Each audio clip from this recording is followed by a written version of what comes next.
আমার অনেকদিন তোমাদের সাথে আড্ডা পেন্ডিং পড়ে গেছে, এতগুলো ফোন এসছে, সেগুলো রিভিউ টেস্টিং এই সমস্ত কারণে সময় চলে যাচ্ছে। যাই হোক, অনেক বন্ধুরা কমেন্ট করেছে, সেগুলোর উত্তরই দেওয়া হচ্ছে না।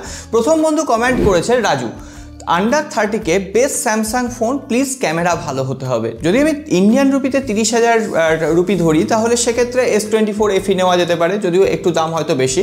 আর সব থেকে সত্যি কথা বলতে গেলে পারফরমেন্স সেন্ট্রিক 30,000-এ স্যামসাংয়ের কোনো স্মার্টফোন নেই। অ্যাকচুয়ালি পারফরমেন্সের জন্য অন্য বেটার অপশান রয়েছে। আর 30,000-এ S24 FE ছাড়া আর স্যামসাংয়ের অন্য কোনো অপশানও নেই। তবে হ্যাঁ, তোমাদের জন্য অপশান একটা আছে, তো ওই লাইক সাবস্ক্রাইব এগুলো করা। লাইক করে এনার্জি বেড়ে যায় বস। দেখি অনেকদিন তোমাদের এনার্জি দেখা হয়নি, তোমাদের পাওয়ারটা একবার দেখানোর জন্য লাইকটা বাটনটা অন্তত প্রেস করো। চলো, প্রথম বন্ধু তো হয়ে গেল। সেকেন্ড বন্ধু কে কমেন্ট করেছে? BM টেক 5 বছর ব্যবহার করার জন্য একটি ফোন পছন্দ করেন। আমি গেম খেলি না, 25,000 টাকার মধ্যে। অ্যাকচুয়ালি প্রত্যেকটা স্মার্টফোনই 5 বছর ইউজ করা উচিত। সেটা 25,000 টাকা কেন, 10,000 টাকার ফোন হলেও আমার মনে হয় 5 বছর ইউজ করা উচিত। কিন্তু হ্যাঁ, সেই ক্ষেত্রে তোমরা যে বাজেটের স্মার্টফোন নেবে, সেই বাজেটে সবথেকে পাওয়ারফুল ডিভাইস, মানে প্রসেসর যে ফোনটায় ভালো থাকবে, সেই ফোনটা নেওয়া উচিত। 25,000-এ আমি এই মুহূর্তে রেকমেন্ড করতে পারি IQ Z9s Pro, এখনও পর্যন্ত যথেষ্ট ভালো ফোন। Vivo T4 যথেষ্ট ভালো ফোন, এমনকি Motorola 860 Fusion সেটাও ভালো ফোন ক্যামেরার দিক থেকে। তো এই তিনটে ফোনকে রেকমেন্ড করা যায়। থার্ড, বাদশা, স্যামসাং S24 FE না Vivo X200 FE? Actually Vivo X200 FE-কে নিয়ে আমরা অনেক টেস্ট করছি, ক্যামেরা কেমনভাবে কাজ করছে, দারুণ দারুণ। কিন্তু হ্যাঁ, রিভিউর জন্য ওয়েট করো, কারণ বেশ কিছু নেগেটিভ প্রবলেমও থাকবে, সেগুলো অবশ্যই বলবো। S24 FE এখন 32,000 রুপিতে পাওয়া যায়, কিন্তু Vivo X200 FE সেটা 50,000 রুপির আশেপাশে লঞ্চ হবে মনে হচ্ছে। তো সেদিক থেকে তোমাদের বাজেট কম থাকলে S24 FE বেটার অপশান। পরের বন্ধু বিশ্বজিৎ, দাদা, Vivo T4 Lite versus Motorola G45 কোনটা ভালো হবে?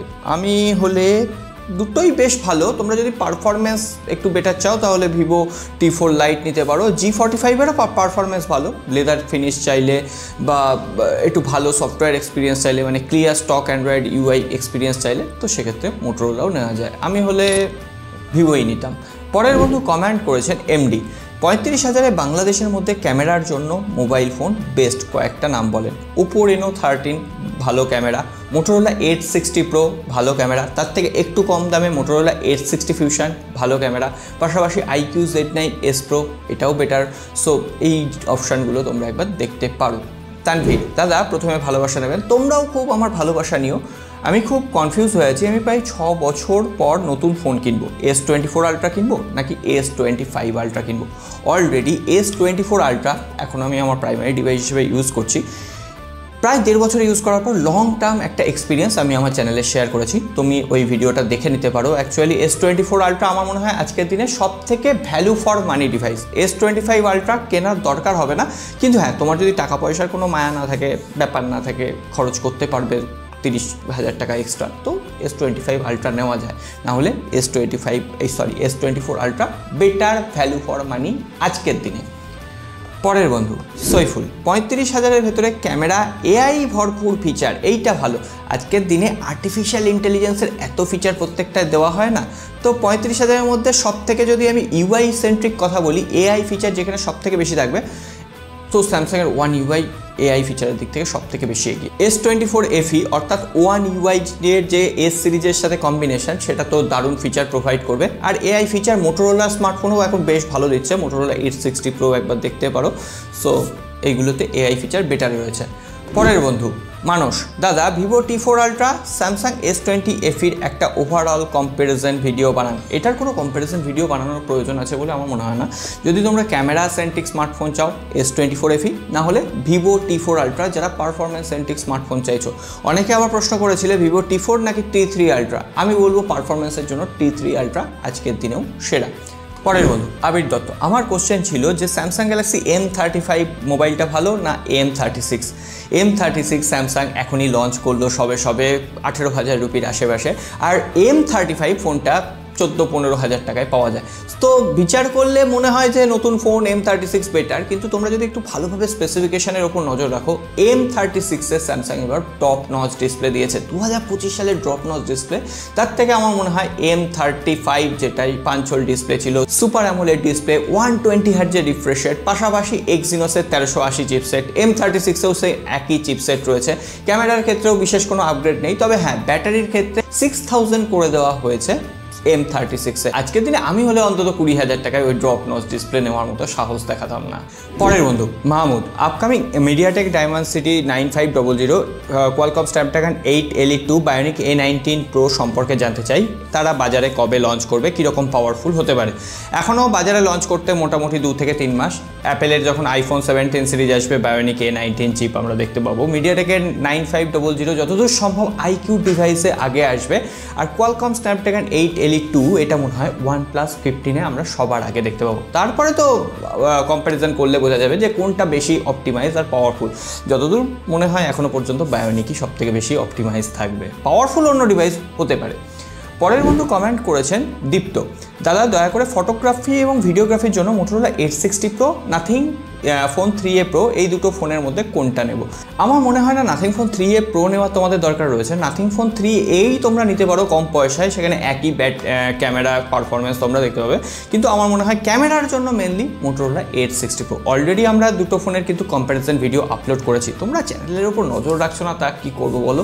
এই উত্তরগুলো অলরেডি তোমরা ভিডিও দেখলেই পেয়ে যেতে। যাই হোক, তার জন্য বলছি লাইক আর সাবস্ক্রাইব করে ঘন্টিটা বাজিয়ে রাখো। ঘন্টিটা খুব ইম্পর্টেন্ট, আমার মনে করেই বাজিয়ে দাও, দেখবে কোনো ভিডিও নোটিফিকেশান মিস হবে না। পরের বন্ধু কমেন্ট করেছে আজিজুল, দাদা আমার নিউ iPhone 13 4 মাসে 5%, সরি 4 মাসে নয়, এটা 8 মাসে হবে, 5% ব্যাটারি হেলথ কমে গেছে। এটার জন্য কি করণীয়? 8 মাসে 5% ব্যাটারি হেলথ কমে যাওয়া কি স্বাভাবিক? আমার ক্ষেত্রে 3% কমেছিল, 97 চলে এসেছিলো। তো সেক্ষেত্রে বলবো খুব একটা অস্বাভাবিকও নয়। তোমরা যেমন ইউজ করবে, মোটামুটি 8 মাসে যদি 5% কমে, তোমরা এটাকেও 3-4 বছর ইউজ করে নিতে পারবে, কোনো রকম অসুবিধা হবে না। আর ব্যাটারি হেলথ ঠিক রাখার জন্য কী কী করণীয়, তার জন্য অলরেডি আমরা শর্টস আপলোড করেছি। দরকার পড়লে তোমরা যদি আইফোনের ওপর tips and tricks dedicated video চাও, সেটাও কমেন্ট করে লিখে জানিও, অবশ্যই উত্তর ভিডিও বানানোর চেষ্টা করব। CMA ফোন 2 Pro লং টাইমের জন্য কি নেওয়া ঠিক হবে? 8 128 GB 29,000-এ পাওয়া যায়, কোন কালারটা নেব? আমরা যে কালারটা রিভিউ করেছি খুবই দারুণ কালার, ওই কালারটা তোমরা নিতে পারো। স্লিম, লাইট ওয়েট, আর হ্যাঁ ক্যামেরার ক্ষেত্রে যদি একটু কম্প্রোমাইজ করতে পারো, CMA phone 2 Pro better software experience দেবে, বেটার মাল্টিমিডিয়া এক্সপিরিয়েন্স দেবে, কোনো রকম অসুবিধা কিন্তু হবে না। বাদবাকি ওভারঅল রিভিউটা দেখে নাও, দেখলেই বুঝে যাবে। আমার মনে হয় না খুব একটা অসুবিধা হবে, তবে ওই প্রাইস রেঞ্জে কিন্তু ভালো ডিভাইস আছে। Vivo T4 আমার ওর থেকে বেটার লেগেছে, যদিও টেলিফটো সেন্সার নেই জানি, কিন্তু ক্যামেরা Vivo T4-এর যে প্রাইমারি ক্যামেরাটা অপটিমাইজ। পরের বন্ধু কমেন্ট করেছেন অভিজিৎ পাল, তুমি তো অন্য বাইক কিনতে পারতে, রাইডার কেনার কারণ কি? তেল সার্ভিসটা ম্যাটার করে, কারণ আমি বেশিরভাগ টাউনের ভেতরে গাড়ি চালাই, তো অফিস যাতায়াত টুকটাক একটু ঘোরা, তো রাইডারটা একটু স্পোর্টসি লুক প্রোভাইড করছে, তাই জন্য আমি রাইডারটাকে বেশি প্রেফার করেছি। হুন্ডা এসপিকেও আমি কনসিডার করতে পারতাম, কিন্তু তার যে লুকসটা অতটা আমার স্পোর্টসি লাগছিল না। পরের বন্ধু রাফান, দাদা আপনার হোয়াটসঅ্যাপে সমস্যার কথা বলেছিলাম, আপনি দেখেও রিপ্লাই দেয়নি, এরকমটা খুব কম হয়, হয়তো আমি খুব ব্যস্ত ছিলাম তাই জন্য রিপ্লাই দিতে পারিনি।